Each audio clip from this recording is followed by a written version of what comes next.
ВМФ или к одним, типа ВДВ, я не знаю, это как-то в голове не укладывается, но, собственно, было бы очень-очень смешно. И, в общем, на 4-й день КВСД, и они такой же говорят: собирайте свои вещи, вы сейчас, типа, выходите. Ну ладно, окей, я думаю, что выйдем сейчас из Лефортово, там нас встретят наши родные, будет все круто. Они мне приносят документ, говорят: вот ваша справка о помиловании, об освобождении, говорят, подпишите. Ну, когда вы выйдете отсюда, мы отдадим вам ваш паспорт и ваши копии справки о помиловании. Окей, классно, люди вежливые. Давайте вам поможем ваши сумочки понести.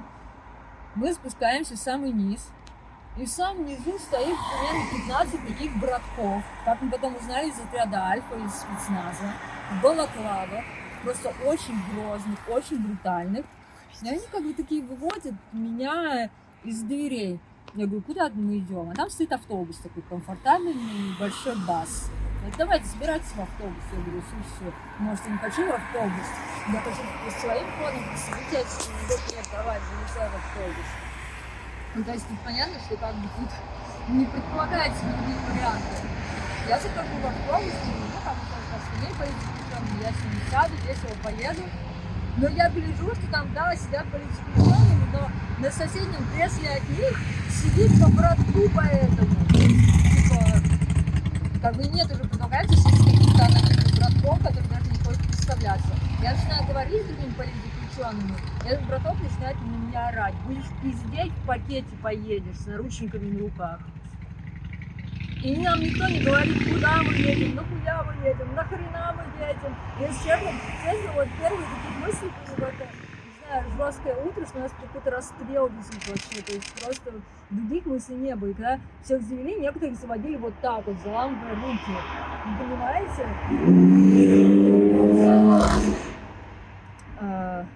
Когда мы сели, тогда уже пришел представитель ФСБ и сказал нам: это политический обмен. Окей. Ну просто за несколько лет в тюрьме каждый из нас привык, что они врут всегда. Они смотрят вам в лицо и просто врут. Поэтому может быть все что угодно. Может быть, нас просто безопасности, просто нахуй расстрелять. То есть я говорю об этом весело, но как бы я была просто в состоянии шока. И атмосферка была типа очень-очень тяжелая. Потом мы приехали в служебный аэропорт Внуково. Нас погрузили на такой маленький, очень странный самолет. Очень странно, это было как, не знаю, декорации самолета. Там были стюардессы, но они больше выглядели как, не знаю, сотрудницы СИНа, переодетые в форму стюардесс, с какими-то пропитанными такими лицами, короче, с очень грозными лицами. Они вначале еще сделали вид, что он развозит напитки, короче, а потом нас не покормили, ничего. Но братки, как бы, они все предусмотрели, они взяли с собой, знаете, как в РЖД поезд, короче, куру в фольге, вареные яйца, огурчики, бустеры. Они хотели откинуть вот так вот кресло и вот на него разложиться, но как бы стюард ему предложил как бы стол. О, кстати, когда стюард показывал этот жилет и всю эту хуйню, он даже сам не знал, где он поддувается. То есть было понятно, что это просто подставные лица из настоящей стюардессы. Хорошо, что пилот был настоящий. На самом деле очень хорошо нас довез, здесь никакой как бы критики нет, но это тоже было вот всю дорогу, что типа я надену на тебя на голову мешок, короче, типа того. Не знаю, некоторые были разговорчивы, например, за меня сидела Карамельза, и очень приятно, на самом деле, человек, я с ним познакомилась, вообще он офигенно, он очень добрый, он просто стремится, на самом деле, всем помочь, при этом он очень простой, он очень по-простому со всеми разговаривает, очень, дружелюбный, я очень впечатлилась этим человеком. И, значит, а с ним рядом сидел какой-то такой, знаете, вот, который любит задушевные разговоры, и он, я не знаю, почему Карамельза с ним так беседовал, короче, я стала слушать, и как бы я слушала на том моменте, как этот браток, он вчера говорит: все-таки женщина должна быть женщиной, там, мужчина должен быть мужчиной. Вот мой друг живет в Канаде, но он хочет в России, потому что его детям говорят, что как бы ребенок может быть там тем, там, кем он хочет. В общем, ну просто как бы типа стандартный такой как бы русский разговор на тему традиционных ценностей, почему Карамурза как бы с ним при этом, ну, как бы так открыто беседовал, как будто слушает такое в первый раз, но это не важно. В общем, мы прилетели в Анкару, нам долго не говорили, куда мы вообще летим. Мы прилетели в Анкару, конечно, по пути у всех были мысли, вдруг вообще самолет там разобьется, нас всех нахрен собьют, короче. Ну, просто шоковое состояние было утром, уже началось, оно просто как жесть. Понимаете, как жесть. Мы прилетаем в Анкару, там уже как бы начинается, типа, нас выгружают тоже из самолета, нас завозят в автобус. И там уже там очень серьезные турки, короче, очень стильные, в черных, короче, костюмах, просто как во всех турецких современных сериалах. Просто такие там с наушником, с таких пиджаках, короче, вообще настолько отличаются вот от наших, типа, этих чуваков, прям на супер стиле, короче, все с парфюмами такими, прям от них, вот так вот. И, короче, эти чуваки. И потом приходят представители Германии, и они начинают нас сверять по фоткам из интернета, такие, так, типа, он, не он, там, то есть как, вот если троллинга, так, да, это он. Ну, мало ли вместо нас каких-то подсадных чуваков, типа, посадят, и, типа, и обменяют нас вообще не на тех. Параллельно с этим мы, как бы, смотрим в окно, как в самолет заводят Красика и всех остальных. Я представляю его шок, что он после private джета, короче, который вас привез в Анкару, садится в этот самолет, где ему даже не предложат еды. Вот. Но, надеюсь, все было хорошо. Его Путин с цветами встретил. Да, я уже слышала. Ну, бог им судья. Что я могу еще сказать? И все, мы сели в автобус, и мы поехали, короче, на welcome zone.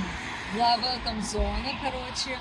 И мы туда пошли, там был кофе, чай, короче, вот, и, в общем, мы беседовали с представителем Германии, он нам сказал, все, типа, вы свободны, и вот все говорят, что именно в этот момент они почувствовали, что мы свободны, что все, угроза миновала, что теперь будет все хорошо. Все, братки ушли, я показала им факи, короче, в окно, типа, до свидания, уходите. Один даже с ним попрощался, я говорю, иди нахуй. Но он сделал вид, что меня не слышал. Вот, в общем.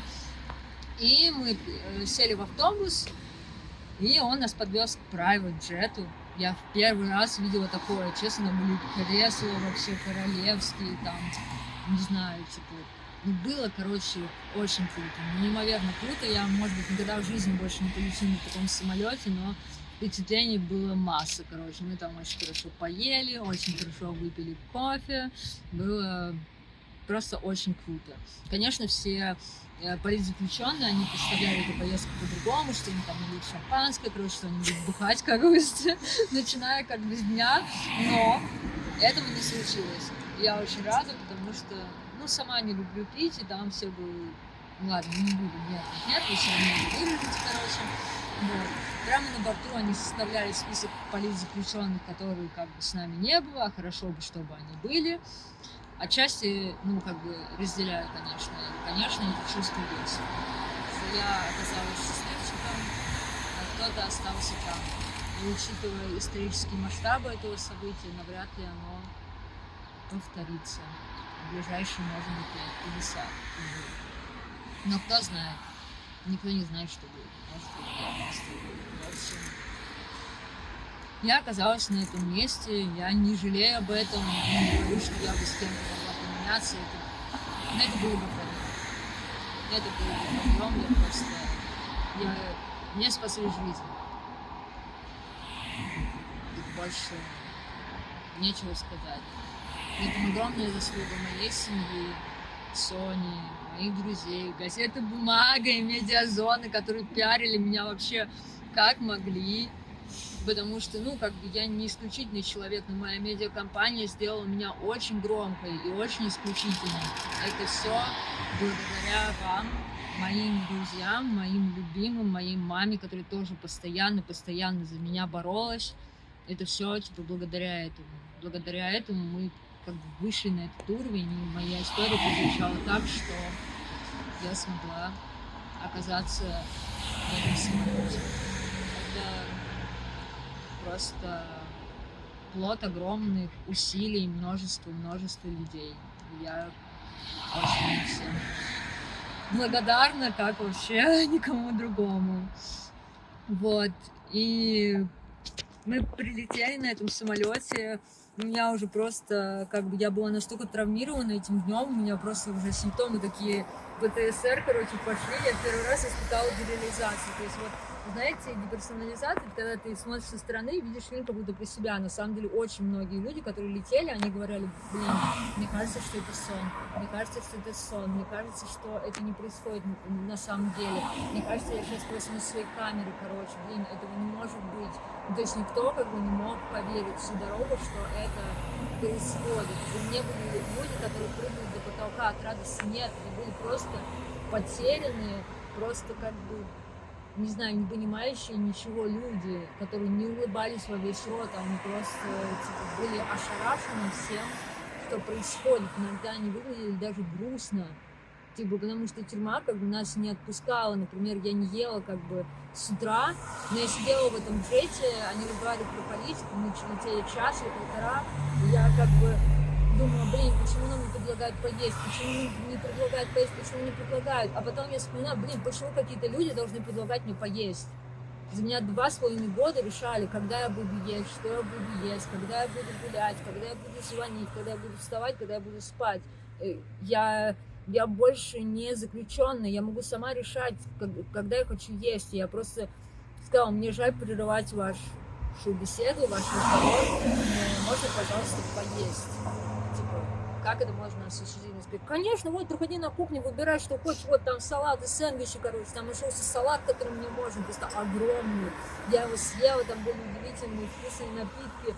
Я просто первый раз вообще за день порадовалась. Я ощутила немного свободы. Потом мы прибыли в аэропорт, и я реально как бы видела это все как фильм из своих глаз. Все было нереально каким-то ярким, каким-то странным. Я испытывала очень странное головокружение. Знаете, не такое, как когда там выпил или низкое давление, нет, как будто ты находишься в какой-то невесомости. И твое тело, типа, очень странно двигается. Вот. Мы пришли на встречу Олаф Шольц. Нас всех встречал Жан Мангуки, когда мы уходили из аэропорта. Затем нам как бы производили всякие манипуляции с документами. Мы там сдавали свои отпечатки пальцев, вот это все, вот вся история. Вот. И параллельно проходила пресс-конференция, ну не пресс-конференция, была просто встреча с Олафом Шольцем.